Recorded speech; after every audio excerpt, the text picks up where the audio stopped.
Hey guys, guess what? We're not at the homestead today. We are out here at Wakulla Springs, if you can see it on that boat. We are spending a day away from the homestead. And look at how beautiful this is. We got some cypress trees. This is a cypress right here. We got a cypress there, a cypress there. There's a huge swimming area over here. And then there's that one. I don't know if you'll remember seeing her in my other videos, but she's with us for 2 weeks. So we dedicated some time to take some time off and just have fun. We've been working the homestead solidly for over a year now, and we hadn't taken any downtime or fun time. So this is one of our getaways, one of our ways of de-stressing, relaxing our sore bodies, and just having some fun. And what did we do 2 days ago? Oh, we went to a movie with Allie 2 days ago, and now we're out here enjoying the Wakulla River and Springs. We're getting ready to go on a boat tour. And what's really unique about this location, if you're in my age group, which is going to be in your 50s, you probably remember the movie The Black Lagoon. Well, that movie was filmed on location in this Wakulla River area. And once we get on the boat, we will be going through the area where they did film it. So that, to me, is super cool, guys. Super, super cool. That takes me back quite a few years. It's one of my childhood things was Creature Feature on, I think it was Saturday or Sunday. We watched it every week. And to actually get to some of the filming locations of some of those creature features is really, really awesome. I don't know if you can see over in there. It looks a little dark, but I got my sunglasses on, so. Alright, we'll bring you back when we actually get on the boat and we're touring around. If it's not too loud on the boat, we'll bring you back.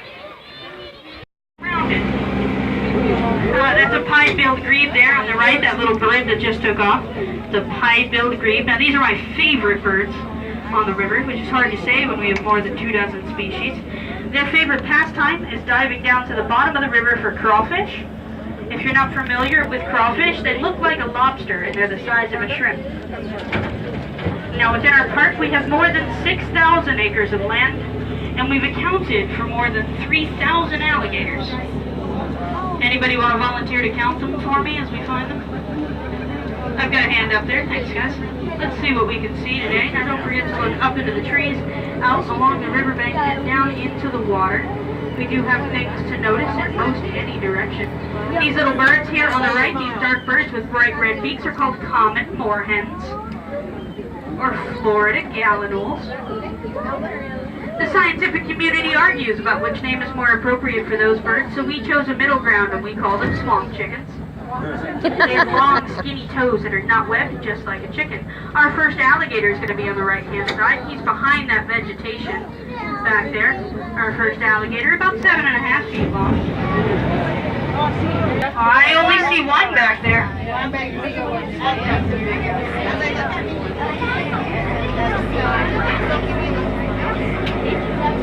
This vegetation, so we're only going to get quick looks at it. We like to call this cypress tree shell station.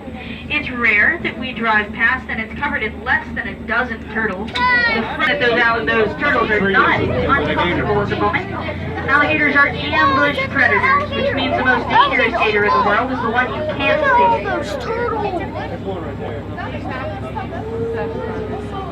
There's quite a few gators out there.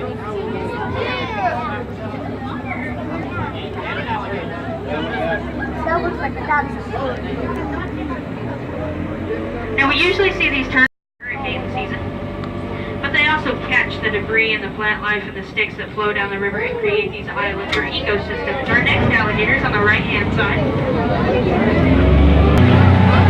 And this is about a 6.5 to 7 foot alligator.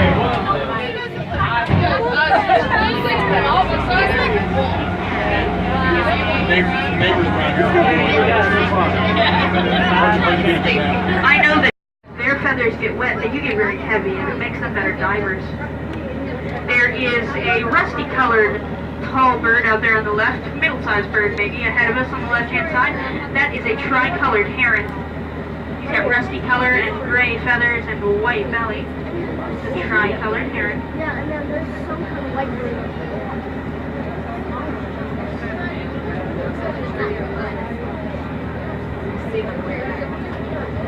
Guys, we're on the Wakulla Springs River. Another moorhen here on the right-hand side. The dark birds with the bright red beaks. This is going to be a great view of one. She's climbing. View of him.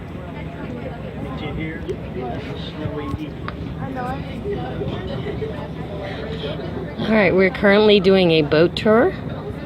So we're out here and the guide is showing us different birds and showing us some alligators. I thought there should be funny golf balls. So as far as the little ones, they're welcome to stand up, but standing on the benches does make me a little bit nervous if they're next to the window. Little lady in the pink card too. Oh, as long as you got a hand on her, that's okay. Making me a little nervous. Oh, right here! Oh, nice gator! What do we see? An alligator. There's a gator. All we see is his head.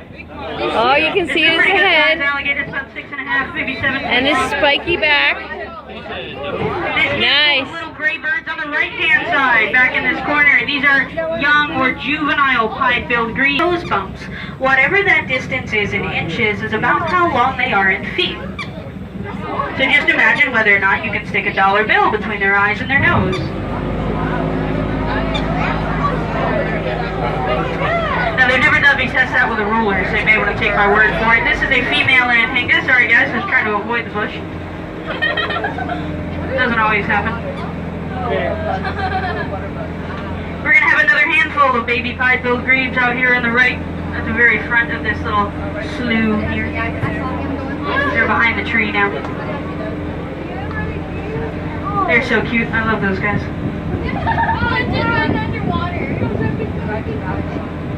We got another one out there on the left.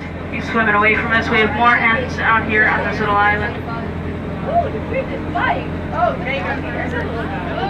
How many are we at now? Nice. Do you? Well, that was a little blue heron, and they're actually not related to the great blue heron. They just happen to be the Spanish's arrival. What you're seeing there is It's also fall a grass, popular guys. alligator drag. So take a look razor at that and sharp. tell me if anyone's home. Coming into a meadow Looks like a area. beautiful place to go swimming, right?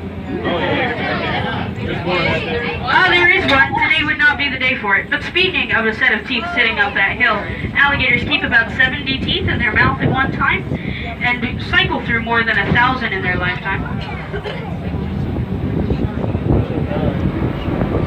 But other popular species of fish that we have here include the largemouth bass, mudfish, spotted gar. Spotted gar are a long gray fish with black spots and long, skinny noses. And you'll usually see them sitting along the riverbank with their nose into the current. We have another handful of baby moorhens here, as well as an adult moorhen. And there's an alligator in that drag. Oh yeah. He looked like a good sized one.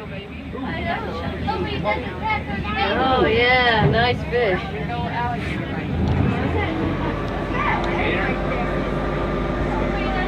So we're up to 9 gators?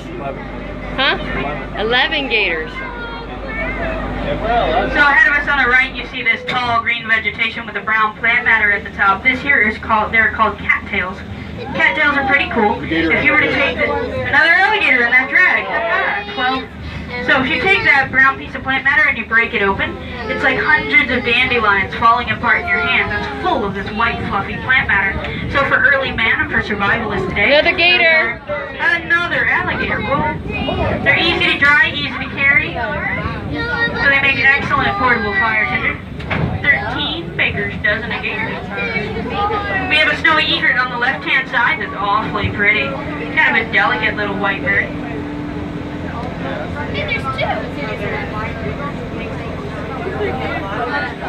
We're on the wrong side of the boat, Jim. There's not an alligator in that drag. That's unfortunate. Now, so far, guys, we've been about a mile, maybe a mile and a half be a him. I cannot drift into this bush. However. We spotted a, A little bit forward in the background. actually little guys here spotted a manatee in here. Spot one. We really He's only right in this area, guys. time as far as consistently that we can keep track of. You do occasionally see them in the summer, but if you were to read your literature, everything would tell you the manatees are not here right now. The manatees, however, don't read the literature. So a fully grown female manatee can weigh 3,000 pounds. This was a little one, wasn't it? 10% of their body weight every single day. So a 3,000-pound manatee eats 300 pounds of seagrass in a day. You can imagine in the wintertime the park gets an underwater haircut when we have a dozen of them. That might be right where he's at, right in there. Oh, right there. We're trying to find him, guys. So our spring stays at 69 degrees year-round, which is another big reason. Yeah, he went into hiding. I don't see him for the 69 current. degrees is kind of cold when the air temperature is 90, 69. That was a great catch. You guys have been a great group. You've laughed at my jokes. I do really appreciate it.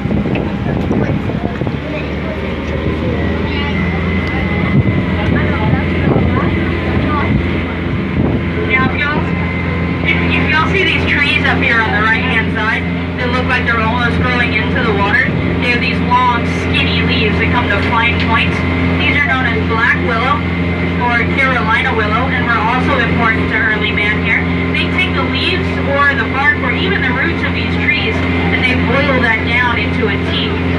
They would use that tea to relieve headaches, muscle soreness, joint pain, and the incredible thing about that is it actually worked. I'm going to hit pause on that and show you these tiny baby pie-billed grebes on the right-hand side. There's a handful of babies that are all bouncing up and down above the water surface.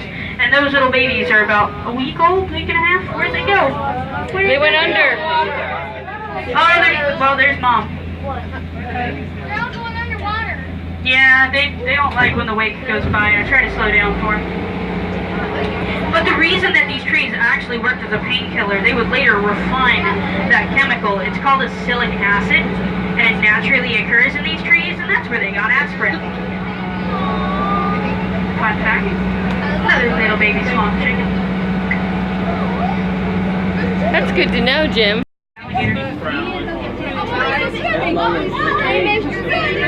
Notice that he's not using his arms and his legs to swim. He's only using that very powerful tail.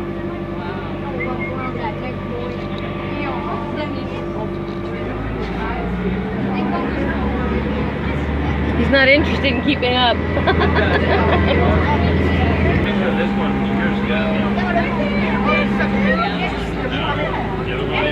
We got turtles on this little island there. That's another cypress tree with turtle and a big gator, decent sized gator. Nice. I'm counting 3 turtles, 4 turtles. Are we at 20? How many alligators are we at? Yep. Cool. 20. There he is, guys. Nice. Well, because a fully grown alligator only eats about once a week. There's another one on the bank over there, so we're at 21. Where? Which A side? fully grown alligator eats once a week, and it takes a long time for them to digest and break down that food. That's why they sit out like this in the sun and they get warm. They have to be a certain temperature in order to break it down. Yep. It's like the goats, Jim. If they're So too baby cold, they alligators can't hatch out of digest. the egg at 8 inches long. They grow 1 foot per year for the first 6 years. After that, they only grow. The reason that we like to tell the tale. All right, guys, this is the area that the Black Lagoon was filmed. To visit our spring, took one good look around, said there's no way I'm getting in this river with hundreds of alligators. So they had to find another actor quickly on short notice to work in a dangerous environment for little pay. And where do you go around here to Another get a decent beautiful actor cypress like that? stump there.